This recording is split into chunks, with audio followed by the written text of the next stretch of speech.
एक भिखारी एक दिन सुबह अपनी घर से बाहर निकला। मकर संक्रांति का दिन था। आज गांव में बहुत भिक्षा मिलने की संभावना थी। वह अपनी झोली में थोड़े से चावल के दाने डालकर बाहर आया। चावल के दाने उसने अपनी झोली में डाले इसलिए क्योंकि देखने वालों को लगे कि झोली भरी हुई है।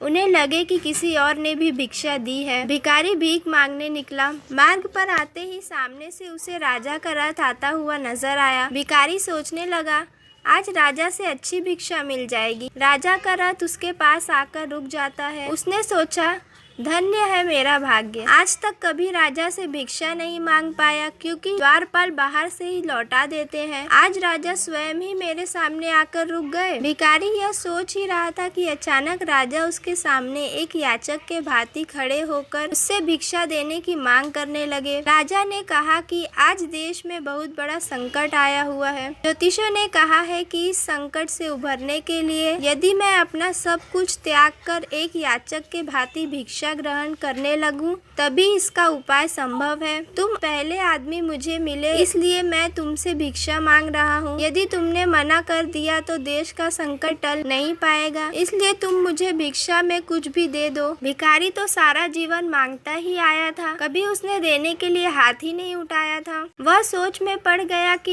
यह कैसा समय आ गया है।